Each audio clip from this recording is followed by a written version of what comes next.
संगत जी, प्यार से कहना धन निरंकार जी। तो जो मुख्य बात हर कोई अपने वचनों में यही कि सांसें तो खत्म हो जाएंगी एक दिन, तो जीते जी भी ये ब्रह्म ज्ञान लेकर मुक्ति मिले लें और फिर जीवन के बाद भी इस आत्मा का मिलन इस परमात्मा से स्वाभाविक हो जाएगा। तो संतों ने हमेशा यही बात समझाई कि इस जीवन में किस तरह हर समय की भक्ति की जा सकती है। ये संत मति को अपनाते हुए हर कोई अपने जीवन में जब चलता है तो कोई भी कार्य करते हुए ये भक्ति करनी साथ ही संभव हो जाती है। फिर एक कोई अपनी दिनचर्या में फर्क नहीं लाना पड़ता। वही काम जो पहले भी करते थे वही अब करते हैं, बस अब मन इस परमात्मा से जुड़ा है तो बहुत ही सहजता से सारे कार्य हो रहे हैं। दिल फिर हर समय एक और सोच संतमति के अनुसार है तो पूरे संसार का कल्याण करने का दिल इस मन का करता है। फिर सिर्फ अहंकारी होके, सेल्फ सेंटर्ड होके, सिर्फ अपनी ही एक सेल्फिश, एक अपने ऊपर ही केंद्रित नहीं, फिर ये बात की समझ आ जाती है कि जहाँ ये कुछ घर परिवार दोस्त इत्यादि ये छोटा सा दायरा हमारा नहीं है, ये वासुदेव कुटुंबकम की भावना कि पूरा संसार एक परिवार है। क्योंकि इस हर पूरे जहाँ पे भी ब्राह्मण की बात करें, कण कण में परमात्मा है तो हर एक में परमात्मा है। फिर वो एक भाषाएं चाहे हों, क्षेत्र हों, एक रंग के आधार पे, कल्चर के आधार पे ये भेदभाव होने, ये मन में नफरतें आनी फिर संभव नहीं होती, क्योंकि हर एक में परमात्मा के फिर दर्शन है। तो कौन बड़ा कौन छोटा, कौन अपना कौन पराया, सभी अपने, सभी जैसे हम हैं, हमारे अंदर परमात्मा तो हर एक में भी। तो बात वही, फिर ये इंसानों से भी प्यार होता है।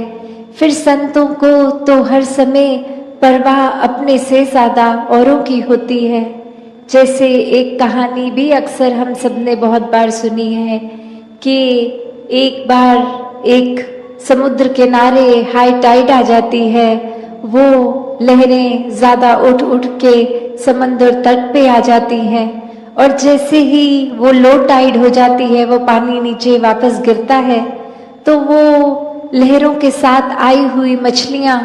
वही समंदर किनारे तड़पने लगती हैं, क्योंकि वो पानी के बहाव के साथ वापस अंदर पानी में नहीं आ सकती अब। तो वही एक बच्चा जो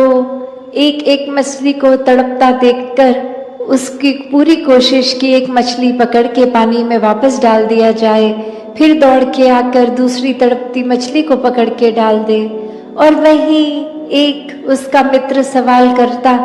कि एक मछली को तो पकड़ लोगे, पर यहाँ तो बहुत मछलियां हैं, कैसे हर एक की मदद कर पाओगे, कैसे हर एक के प्राण बचा पाओगे। तो जवाब वही कि है, चाहे एक को ही मैंने पकड़ के पानी में डाल दिया तो मैंने इसके जीवन में कितना बड़ा एक योगदान दे दिया, इसको बचा लिया।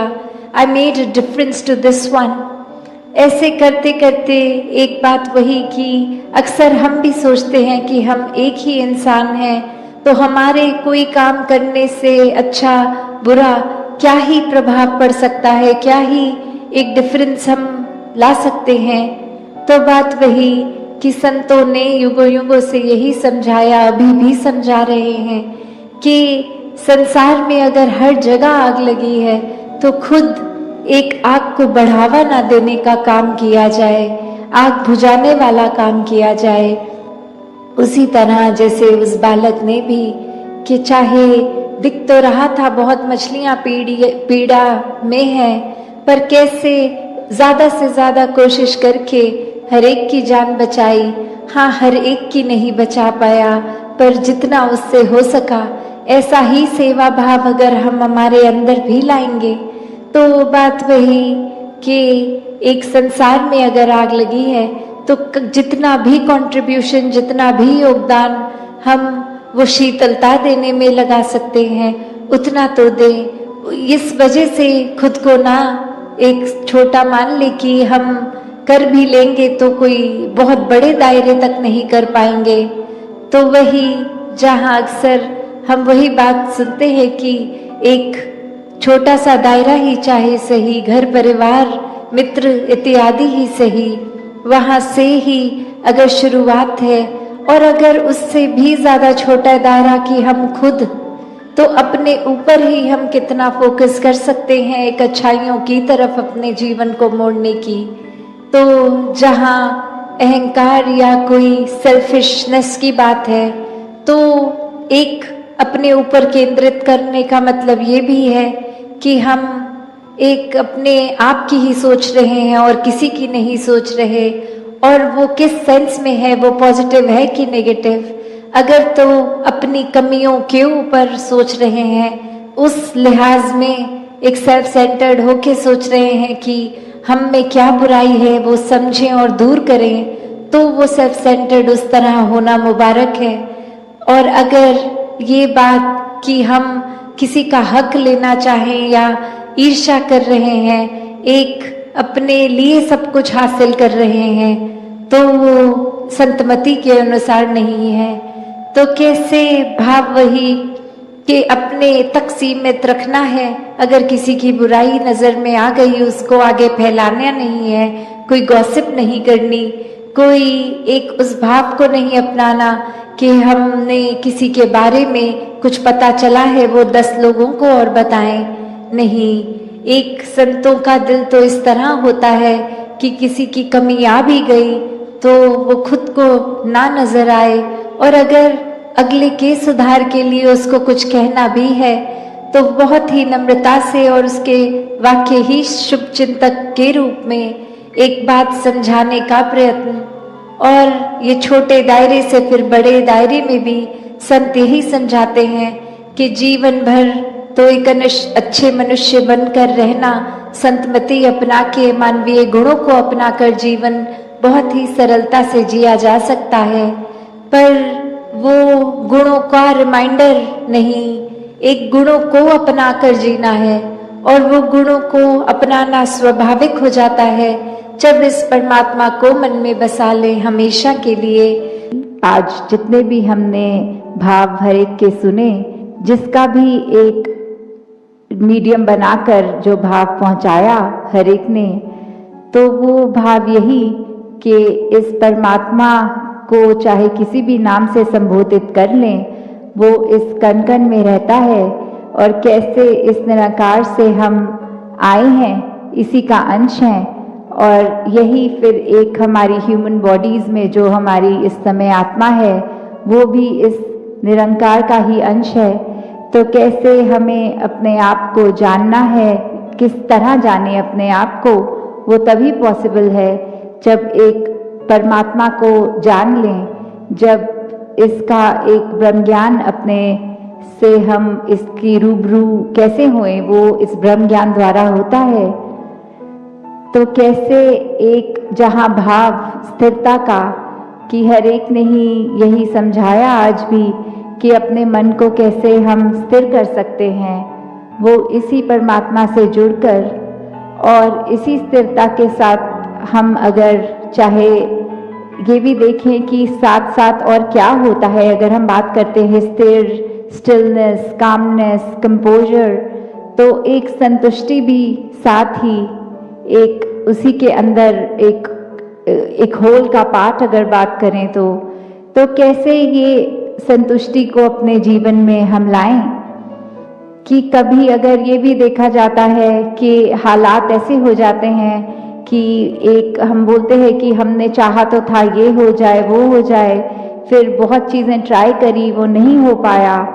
और उसके बाद जब अगर नहीं हो पा रहा तो हमने वी हैव गिवन अप और हम संतुष्ट हो गए। तो इसको भी हम संतुष्टि नहीं कह सकते क्योंकि ये बाय फोर्स कुछ हुआ है। अगर ये स्थिर रूप में एक सहजता के साथ ही संतुष्टि का होना पॉसिबल है कि कैसे हम अगर सब कुछ ट्राई करने से पहले ही ये मान लें कि इस चीज़ का चलाने वाला तो ये परमात्मा है, ये कार्य अगर संभव होगा तो भी परमात्मा के ही हुक्म में संभव होगा, वरना इसने चाहे हम कितना भी अपना जोर लगा लें वो संभव होने वाला एक हो ही नहीं सकता। तो कैसे एक इसके ही साथ मेहनत अपनी जारी कर रखते हुए, मानते हुए कि अगर इसमें हम नहीं चाहे, हमारे अकॉर्डिंग नहीं होगा, तो भी एक मन में ये संतुष्टि का भाव, तो ये सरेंडरेंस के साथ आना, तो वो पॉजिटिवली सच्चे मायने में संतुष्टि कहलाएगी। बात होती है जब परमात्मा की, तो कहा जाता है, काफ़ी मानते हैं ऐसा कि परमात्मा देखा नहीं जा सकता, पर ऐसा नहीं है। परमात्मा को देख सकते हैं, और ये आज की बात नहीं, युगों युगों से भी।